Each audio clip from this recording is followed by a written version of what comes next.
Astro syndicate ప్రేక్షకులకు నమస్కారం. October నెలలో ఏ రాశుల వారికి ఏ విధంగా ఉండబోతోంది, అలాగే ఏ పరిహారాలు పాటించాలి అని ఈ మాస ఫలితాల గురించి తెలియజేయడానికి ఈ రోజు మనతో పాటు ఉన్నారు ప్రముఖ ఆధ్యాత్మికవేత్త, ప్రముఖ జ్యోతిష్యులు చెబియం కిరణ్ శర్మ గారు. మరి వారిని అడిగి మరిన్ని విషయాలు తెలుసుకుందాం. నమస్కారం గురుగారు. శుభమస్తమ. నమస్కారం గురుగారు, మేషరాశి వారికి అక్టోబర్ నెల ఏ విధంగా ఉండబోతోంది, ఎటువంటి పరిహారాలు పాటించాలి, అలాగే ఎలాంటి శుభయోగాలు జరగబోతున్నాయి? ఓం శ్రీ గురుభ్యో నమః. హరి ఓం. శరణాగత దీనార్త పరిత్రాణ పరాయణే సర్వస్యార్తి హరే దేవి నారాయణి నమోస్తుతే. సర్వస్వరూపే సర్వేశే సర్వశక్తి సమన్వితే భయేభ్యస్త్రాహి నో దేవి దుర్గే దేవి నమోస్తుతే. అందరికీ నమస్కారం. 2024 అక్టోబర్ మాసంలోకి వచ్చేసాం. ఇంక 2 నెలలు అయిపోతే మనకి 2024 సంవత్సరం కూడా పూర్తి అయిపోయి ఇంగ్లీష్ క్యాలెండర్ 2025లోకి వెళ్ళిపోతున్నాం. అంటే సమయం ఎంత వేగంగా పరిగెడుతుందో ఆలోచించండి. మీరు అనుకున్నటువంటి ప్రతి పని కూడా వాయిదా వేసుకోవడం వల్ల సమయం ఆగకుండా ముందుకెళ్ళిపోతుంది.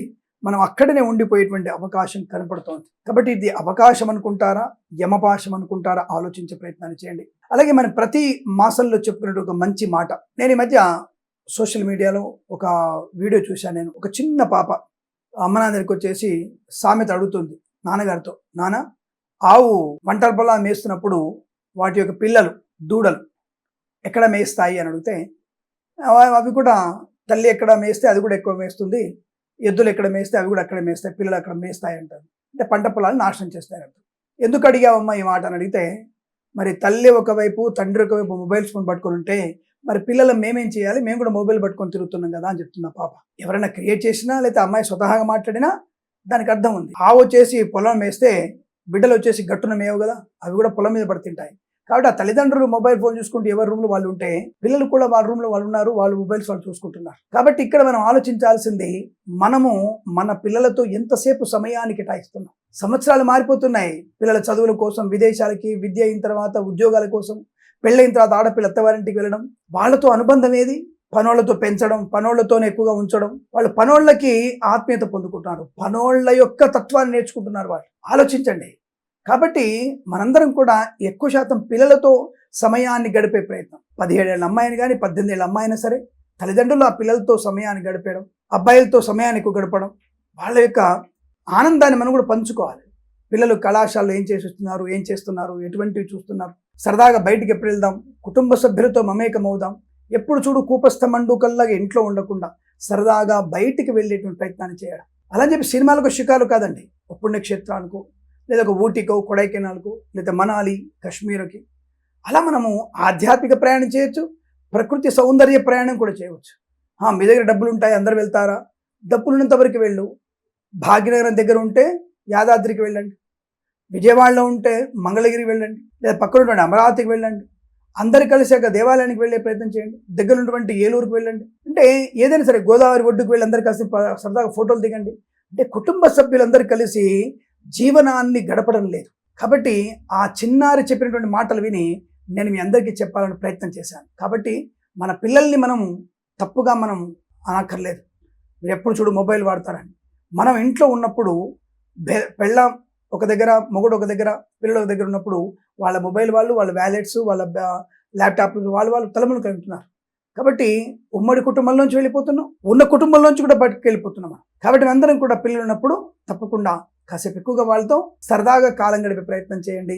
అందరు కలిసి పుస్తకం చదవండి, తద్వారా అనుకూలంగా ఉంటుంది. అలాగే మన పిల్లల్ని వ్యసన పౌరులు అవ్వకుండా చూడండి. వ్యసనం వల్ల ఈ యొక్క డ్రగ్స్ తీసుకోవడం, మద్యపానం, ధూమపానం వల్ల వాళ్ళు అడిక్షన్ అనేది ఎక్కువగా పెరిగిపోతుంది. దానివల్ల వాళ్ళు ఏంటంటే ప్రజాకంటకులుగా మారే అవకాశం. నేను దార్కారిని, నేను గట్టిగా మారితే ఏదైనా అవుతుంది, ఇతర మతాలను తెచ్చుకున్నటువంటి ఆ తత్వం మంచిది కాదు. కాబట్టి మనందరం కూడా సౌశల్యమైనటువంటి తత్వంతో ఉండి పిల్లల్ని కూడా ఉత్తమ పౌరులుగా తీర్చడానికి ముఖ్యంగా తల్లిదండ్రులే ముఖ్య కారణం అవుతారు. కనుక మనం పిల్లలతో మమేకమయ్యే ప్రయత్నం చేద్దాం. అలాగే ముఖ్యమైనది, మన సనాతన ధర్మానికి కీడు కలిగించేటువంటి ఏ వ్యక్తిని కూడా ఉపేక్షించవలసిన అవసరం లేదు. మన ధర్మంలో ఉన్నటువంటి మన పిల్లల్ని తప్పుడు మార్గంలో తీసుకెళ్ళి అనవసరంగా వివాహాలు చేసుకొని ఒకళ్ళతో కాకుండా 10 మందితో కాపురం చేయించి మన పిల్లలతో సంతానం కంటే మూర్ఖపు కొన్ని మతాలు ఉన్నాయి. వాటికి మనం ఖచ్చితంగా దూరంగా ఉండాలి. మన పిల్లల్ని మనమే కాపాడుకునే ప్రయత్నం చేస్తూ సనాతన ధర్మం వైపు ఎవరైనా వేలెత్తి చూపిన ప్రతి ఒక్కళ్ళకు కూడా తగినటువంటి బుద్ధి సమాధానం చెప్పే ప్రయత్నం చేయాలి. కాబట్టి వనితలు, అమ్మాయిలు కూడా ధీర వనితల్లాగా ఉండాలి. అబ్బాయిలు ఛత్రపతి శివాజీలాగా ఉండాలి. ఆ తత్వాన్ని పెంచుకొని మన సనాతన ధర్మాన్ని ఉన్నత స్థాయి పొందేట్టుగా చూసే ప్రయత్నం చేయాలి. అంత మీ అవసరం లేదు. మనందరం కూడా భరతమాతని గౌరవిద్దాం, సనాతన ధర్మాన్ని పాటిద్దామన్న విషయాన్ని తెలియజేసుకుంటూ, జ్యోతిష ఫలితాలు అందరికీ కావాల్సిందే, దానికి కులమతాలు ఏం లేవు. అలా అని చెప్పేసి నా స్వధర్మాన్ని నాశనం చేసే వ్యక్తుల్ని నేను ఎట్టి పరిస్థితుల్లో ఉపేక్షించే ప్రయత్నం చేయను. ధైర్యంగా నాకున్నంత వరకు నేను తగిన బుద్ధి చెప్పే ప్రయత్నం, అవసరమైతే ఆయుధం కూడా చేతపడడానికి నేను సిద్ధంగా ఉంటాను.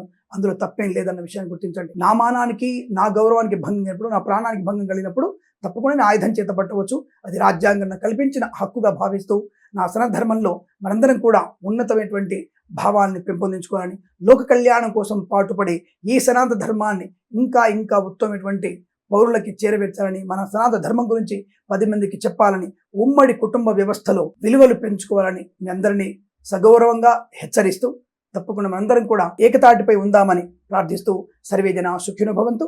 ఇక మనం మాస ఫలాల్లోకి వెళ్ళే ప్రయత్నం చేద్దాం. శుభమస్తు. సో మేషరాశి వారికి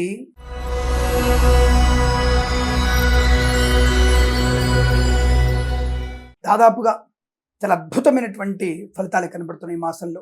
అంటే నేను ఒక మాసాన్ని తల్లి 4 భాగాలుగా విభజిస్తాను, నేను 4 వారాలుగా విభజిస్తాను నేను. సో కాబట్టి ఈ నెలలో మేషరాశి వారికి 1వ వారం అద్భుతంగాను, 2వ వారం తీవ్రమైనటువంటి ఇబ్బందిగాను, 3వ వారం అత్యంత అనుకూలంగాను, 4వ వారంలోనూ సామాన్య ఫలితాలు. ఓవరాల్గా చూసుకున్నప్పుడు ఈ మాసంలో 70% ఫలితాలు చాలా అనుకూలంగాను, 30% ఫలితాలు నెగిటివ్గా ఉన్నట్టు కనబడుతోంది. కాబట్టి కాస్త మనం జాగ్రత్తగా ఉండే ప్రయత్నం చేయమని ఈ యొక్క మేషరాశి వారు చెప్తుంటాను. మొదటి వారంలో మీరు చేసేటువంటి పుణ్యకర్మల ఫలితం వల్ల అనుకూలవంతమైనటువంటి శుభయోగాన్ని పొందుకోవచ్చు. 2వ వారం కూడా మనం మొదటి వారంలో చేసేటువంటి అనేక రకాల ఇబ్బందుల పనులు లేదా బద్ధకం వల్ల, కార్యక్రమాన్ని వాయిదా వేసుకోవడం వల్ల, ఎగ్జాంపుల్ చదువు గురించి, ఈ వారంలో IELTS ఎగ్జామ్ రాయంటే లేదు వచ్చే వారం రాస్తా, ఈ వారంలో ఉద్యోగ ప్రయత్నం చేయమంటే వచ్చే వారంలో చేస్తా అని ఎప్పుడైతే వాయిదా వేసుకుంటారో, ఆ వాయిదా వేసుకున్నప్పుడు 2వ వారంలో ప్రమాదం ఎక్కువగా ఉంటుంది. మనం దాని జాతకాన్ని అలా అన్వయించుకోవాలి. అప్పుడు మనకి అనుకున్న ఫలితాలు దక్కుతాయమ్మా. అలాగే 3వ వారంలో, 1వ వారంలో కష్టపడినటువంటి ఫలితము 2వ వారంలో అభివృద్ధి పొందుకొని 3వ వారంలో సత్ఫలితాన్ని పొందుకునే అవకాశం ఉంటుంది. 4వ వారంలో సామాన్య ఫలితాలు అంటే ఏమిటి? 3వ వారంలో వచ్చినటువంటి తలబిరుస్తనం వల్ల 4వ వారాన్ని మనం ఈజీగా తీసుకోవడం, తేలిగ్గా తీసి పరేసుకోవడం, దాన్ని కొట్టేయడం, అవతల వాళ్ళు నష్టం వస్తుంది, బండి వేగంగా ఉంది, తప్పుడు వ్యక్తులతో పరిచయాలు పెరుగుతున్నాయి అన్న విషయం కూడా పట్టించుకోకుండా తేలిగ్గా తీసుకోవడం వల్ల 4వ వారంలో మధ్యమ ఫలితాలు ఏర్పడుతున్నాయి. ఇది జాతకం యొక్క ప్రతిఫలాలు ఇలా కనబడతాయి. అంటే మనం ఇలా దాన్ని అన్వయించుకునే ప్రయత్నం చేస్తే బాగుంటుంది. ఏదేమైనా మొదటి వారంలోనే మీకు వృత్తి ఉద్యోగాదులు లాభాలు, 3వ వారంలో ప్రమోషను, ఇంక్రిమెంట్ లాంటి పొందుకునే అవకాశాలు, 4వ వారంలో ప్రయాణ లాభాలు, తీర్థయాత్ర సేవన, ఉద్యోగంలో బదిలీలు పొందుకునే అవకాశం, 2వ వారంలో జలమండలి, పోలీస్ శాఖలో, అలాగే రెవెన్యూ డిపార్ట్మెంట్లో పనిచేస్తున్న ప్రభుత్వ ఉద్యోగస్తులు లంచగొండలుగా పట్టుబడే అవకాశం, అలాగే ఫుడ్ కార్పొరేషన్ ఆఫ్ ఇండియాలో పనిచేస్తున్న వాళ్ళు, అలాగే మనకి సాఫ్ట్వేర్ సంబంధించినటువంటి ఉద్యోగస్తులకి ఉద్యోగం బెంచ్ మీదకి మారే ప్రయత్నం లాంటివి కూడా కనపడుతున్నాయి. కాబట్టి 2వ వారంలో చాలా జాగ్రత్తగా ఉండే ప్రయత్నం. అలాగే 2వ వారంలో మీరు ఖచ్చితంగా స్త్రీమూర్తులు కృత్రిమ సంతానం కోసం ప్రయత్నం చేయకపోవడం మంచిది. ఎందుకంటే అనేక రకాల ఇబ్బందులు ఎక్కువగా ఉంటాయి. ఆ యొక్క IUF, IVF లాంటి ప్రయోగం అనేది మీకు విఫలమయ్యే అవకాశం ఉంటుంది. దానివల్ల ఆర్థిక నష్టం, లేదా వైద్యులు మోసం చేయడం, దొంగ వైద్యుల చేతుల్లోకి మీరు వెళ్ళడం లాంటివి కనబడుతున్నాయి. అలాగే 2వ వారంలో భూత ప్రేత పిశాచాలన్నీ కూడా మేము తగ్గిస్తామని చెప్పేసి, మీకు చేతబడి చేశారు, ఆ చేతబడి బయటికి రావడానికి మేము మీకు జపాలు పూజలు చేస్తామని చెప్పేసి దొంగ సన్యాసులు, దొంగ జ్యోతిష్య పండితులు కాదు ఖండితులు వాళ్ళు, అలాంటి వాళ్ళు మీ ముందుకు వచ్చే అవకాశం, దాంట్లో పడి అంటే అటువంటి మాయలో పడి, ప్రమాదంలో పడి, భయంలో పడి వారిని చెంతకు చేరనీయకండి. వారి వల్ల ఆర్థిక నష్టం ఎక్కువగా ఉంటుంది. ఒక్కొక్కసారి మాన ప్రమాదం కూడా జరిగే అవకాశం. అలాగే దొంగ సాహెబులు ఉంటారు, మేము బాబాలం అది చేస్తామని, అలాంటి వాళ్ళతో కూడా జాగ్రత్తగా ఉండే ప్రయత్నం. ఇక్కడ మోసం చేసే వాళ్ళు ఎక్కువ. మీరు నగ్నంగా రావాలి, ఆడపిల్లలు 18 ఏళ్ళ ఆడపిల్లలు నగ్నంగా రావాలి, ఇలా వస్తే పూజలు చేస్తే మీకు తగ్గిపోతుందని చెప్పే వాళ్ళు కూడా సన్యాసులు, వెధవలు చాలా మంది ఉంటారు. అటువంటి దౌర్భాగ్యుల్ని మీ దగ్గర కనుక పెట్రోల్ అంటే పెట్రోల్ పోసి తగలబెట్టేసేయండి, ఏం పర్వాలేదు. నూనె సలసలమాగే నూనె పోసి తగలబెట్టిన వాళ్ళని ఏం పర్వాలేదు. అది హిందూ అయినా, ముస్లిం అయినా, క్రిస్టియన్ అయినా సరే వాడిని చంపేయండి. ఎందుకంటే అటువంటి వాళ్ళ వల్ల మీ పూర్తి స్థాయి నాశనాన్ని పొందుకుంటారు వాళ్ళు. కాబట్టి అటువంటి వ్యక్తులకి మీరు ఎంత దూరంగా ఉంటే అంత మంచిది. అటువంటి ప్రలోభాలకి ప్రమాదానికి లోనే అవకాశం ఉంది. రెండో వారంలో అటువంటి దూరంగా ఉండండి. లేనిపోయినటువంటి వ్యక్తులతో, అధర్మమైనటువంటి వ్యక్తులతో పరిహాసపు మాటలు, డ్రగ్స్ తీసుకోవడం, మద్యపానం చేయడం, ఆడపిల్లలు మిడ్డీలు చెడ్డీలు వేసుకొని తిరగడం, ప్రమాదంలో పడే అవకాశం. నాకేం కాదన్నటువంటి ఓవర్ కాన్ఫిడెన్స్, ఓవర్ థింకింగ్ మీకు ప్రమాదంలో నెట్టివేసే అవకాశం ఉంది తల్లి. జాగ్రత్తగా ఉండే చెప్పడం, మేము చెప్పడం జ్యోతిషంలో భయపెడుతున్నాను కాదు, జాగ్రత్తగా ఉండమని చెప్పడమే మా ఉద్దేశం. అంతే మిమ్మల్ని భయపెడితే మాకు వచ్చేది ఏముంది? మీరు ఇచ్చేటువంటి, మీరు ఒకసారి వీడియో చూస్తే వచ్చేటువంటి ₹1 నాకేమన్నా బిల్డింగ్ కట్టుకునే ప్రయత్నం చేస్తున్నానా? ఇప్పుడు మీరు చాలామంది అంటుంటారు, బోలెడు సంపాదిస్తావు, మమ్మల్ని భయపెట్టి సంపాదిద్దాం అనుకుంటున్నావా, ఇలాగా చెప్తావా, థంబ్నెయిల్ ఇలా పెడతావా? థంబ్నెయిల్ అలా పెడితేనే, మిమ్మల్ని భయపెట్టేటు థంబ్నెయిల్ పెడితేనే చూసి నా యొక్క జాతకంలో భయపెడుతున్నానని చెప్పి చూసి మంచిని తెలుసుకొని చెడుకు దూరంగా ఉంటూ మీ జీవన ప్రమాణాలని పెంచుకునే ప్రయత్నం చేస్తారని కొద్దిగా కరుసుగా పెడతాం మేము థంబ్నెయిల్, అంతే తప్ప మీరు చూస్తే మాకు వచ్చే లక్షల రూపాయలు రావండి. కాబట్టి అటువంటి వెటకారమైన మెసేజ్లు చేస్తే దాని సమాధానం వీడియో ద్వారా చెప్పే ప్రయత్నం చేస్తాను. ఏదేమైనా రెండవ వారం విద్య, ఉద్యోగ, వ్యాపారం. మొదటి వారంలో, మూడో వారంలో విద్య, ఉద్యోగ, వ్యాపార, ధనధాన్య వృద్ధి, ఆటోమొబైల్, ఎలక్ట్రికల్ వ్యాపారంలో కలిసి వచ్చే అవకాశం. కళాకారుల క్రీడల అభివృద్ధి, సినిమా రంగంలో వ్యాపార లాభాలు. మూడో వారంలో సినిమా తీయండి, తప్పకుండా మీరు అభివృద్ధి ఉంటుంది. విడుదల చేయండి, మూడో వారంలో అద్భుతమైన విజయాన్ని సాధించుకుంటారు. ధనయోగం బాగా ఉంటుంది. అలాగే బుల్లితెర నటినట్లకి వెండి తెర మీద నటించగలిగే అవకాశం ఉంటుంది. కళాకారులకి, క్రీడాకారులకి అభివృద్ధి బాగా ఉంటుంది. సినిమా రంగంలో వ్యాపార లాభం ఉంటుంది. రాజకీయ రంగంలో అనుకూలత ఉంటుంది. ఈవెంట్ మేనేజ్మెంట్ వారికి, బోరుబావుతో వారికి 1, 3, 4 వారాల్లో మంచి అభివృద్ధి. కన్స్ట్రక్షన్, రియల్ ఎస్టేట్, మద్యపానం, హోటల్, ఇంటీరియర్, ఎక్స్టీరియర్ ఫర్నిచర్, గాజు పరిశ్రమల్లో 4 వారాలు కూడా బాగుంది. అదేమిటండి వాళ్ళు 4 వారాల్లో బాగుంది, రెండో వారం బాలేదన్నారు కదా అంటే, వాళ్ళు చేసేటువంటి క్రియేటివిటీ బాగుంటుంది. కానీ కన్స్ట్రక్షన్ ఉన్నటువంటి కార్మిక సోదరులకి ప్రమాదంగా ఉంటుంది. అది ప్రమాదం. బిల్డర్లకి లాభం. బిల్డర్లు తెల్లవారులు మీ దగ్గర కూర్చోరుగా. కార్మికులకి ఒక అతనికి ఈ పని అప్పచెప్పాడు కాంట్రాక్టర్కి, ఆ పని చేయాలి. బిల్డర్ పని ఏంటి? ఎంత సిమెంట్ కావాలి, ఎంత వరకు మీకు సామాగ్రి కావాలని ఏర్పాటు చేస్తాడు. మేస్త్రీల పని జాగ్రత్తగా ఉంటూ జాగ్రత్తగా చేసే పని. కార్మికులు తనకు తాను స్వీయ రక్షణ ఏర్పాటు చేసుకోవాలి. తప్ప లేదా బిల్డర్లు వచ్చేసి, ఇంజనీరింగ్ వచ్చేసి మీరు కూర్చోడుగా, అలా కూర్చుంటే మీరెందుకుగా? కాబట్టి ఎవరి పరిధి వాళ్ళది ఉంటుంది. ఆ పరిధిలో కార్మికులు అజాగ్రత్తగా ఉండడం వల్ల జారిపడే ప్రమాదం. అది కొంత బిల్డర్కి తలనొప్పిగా మారే అవకాశం రెండో వారంలో ఉంటుంది. జాగ్రత్తగా ఉండాలి. సోషల్ మీడియా, శాటిలైట్ జర్నలిస్టుల వారికి, సీనియర్ సిటిజన్స్కి, మహిళా మండలికి లాభవంతమైన స్థితి. Share market, speculation, communities, crypto currency, bit coins, lottery level జూదం వల్ల ధన ప్రాప్తి పొందుకునే అవకాశం. రెండో వారంలో ఎక్కువ మొత్తంలో పెట్టుబడి పెట్టకండి, అది కాస్త మీకు ఇబ్బంది కలిగే అవకాశం. రెండో వారంలో లాటరీలకి, జూదానికి దూరంగా ఉండే ప్రయత్నం చేయండి. మిగతా రోజుల్లో మంచి లాభాలు ఉన్నాయి. కొత్త వస్తువులు కొనుగోలు చేయడం, కొత్త వ్యక్తులతో పరిచయం, నూతన వ్యాపార ప్రారంభం, మంచి వ్యక్తులతో అనుకూలత, అనుబంధాలు, ఇంట్లో ఆనందకరమైనటువంటి సంపద, ఆస్తి పంపకాల అనుకూలతలు, కొత్తగా ఆస్తిపాత్రలు కొనుగోలు చేసే అవకాశం. కోర్టు వివాదాలు మూడో వారంలో సమస్యపోయే అవకాశం. 4వ వారంలో అనుకూలమైన శుభయోగాలు. కాకపోతే 4వ వారంలో కన్సల్టెన్సీ ఆధారపడకండి. 1, 2 వారాల్లో కన్సల్టెన్సీ ఆధారపడవచ్చు. మ్యారేజ్ బ్యూరో నుంచి శుభవార్త వినవచ్చు.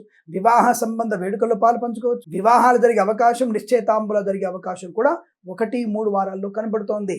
రెండో వారంలో విదేశాలకు వెళ్లే ప్రయత్నాన్ని కాస్త సరిచూసుకోండి. మీ జన్మజాతకాన్ని పరిశీలింపజేసుకొని రెండో వారంలో విదేశాలకు వెళ్ళినట్టయితే జన్మజాతకంలో మీకు శని ప్రభావం ఎలా ఉంది, షష్టమ స్థానం ఎలా ఉంది, అష్టమ స్థానం ఎలా ఉంది తెలుసుకునే ప్రయత్నం చేస్తూ మీరు కనుక ముందడుగు వేస్తే చాలా లాభకరమైనటువంటి శుభస్థితిగా చెప్పవచ్చు. వాహన యోగం ఉంటుంది. డ్రైవర్లకి, పెయింటర్లకి, ఎలక్ట్రీషియన్ కలిసి వచ్చే అవకాశాలు ఉన్నాయి. నర్సరీ తోటలు, పూజా ఆధార వ్యాపారం లాభాలు ఉన్నాయి. స్వర్ణకార వ్యాపారస్తులకు అనుకూలత. ఫార్మా, సిమెంటు, ఐరన్, ఇటుకలు, ఇసుక, రాగి, ఇత్తడి మెనీ వ్యాపారంలో అనుకూలం, శుభస్థితి. ఈవెంట్ వారికి ముఖ్యంగా విదేశాల్లో ఈవెంట్స్ చేసే అవకాశం. పాడి పరిశ్రమ, పౌల్ట్రీ పరిశ్రమలో కూడా మంచి లాభాలు ఉన్నాయి. ఆధ్యాత్మిక ప్రయాణం కూడా ఉంటుంది. ఇంట్లో ఏదన్నా యజ్ఞ, యాగాది ఖర్చు జరగని అవకాశాలు ఉన్నాయి. కృత్రిమ, సహజ సత్సంతాన ప్రాప్తి కూడా 1, 3 వారాల్లో బాగా కనబడుతోంది. అన్యోన్య దాంపత్యము, ప్రేయసి ప్రియులు పెద్దల అంగీకారంతో ఒకటే సూచన కనబడుతున్నాయి. ఇంట్లో ఒక హడావుడి వాతావరణం, అంటే శుభకార్య సంబంధ హడావుడి వాతావరణం కూడా చాలా బలంగా కనబడుతోంది. అనుకున్నటువంటి పనులలో పరిపూర్ణత బాగుంటుంది. రెండో వారంలో కార్యక్రమాన్ని వాయిదా వేసుకునే ప్రయత్నాన్ని చేయకండి. ఇక జాగ్రత్తగా ఉండే అవకాశం చూసుకోండి.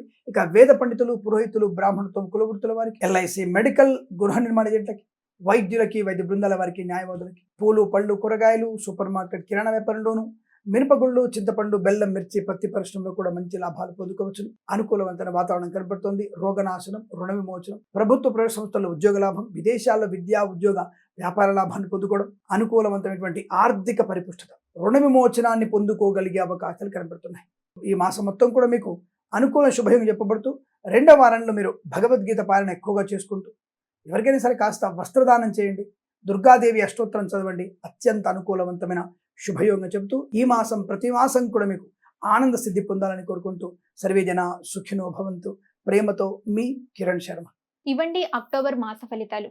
విన్నారు కదా గురుగారు చెప్పిన పరిహారాలన్నీ. మరి అవన్నీ పాటించి మీ అందరికీ శుభం జరగాలని కోరుకుంటూ మరో కార్యక్రమంలో మళ్ళీ కలుసుకుందాం. అంతవరకు సెలవు. నమస్కారం.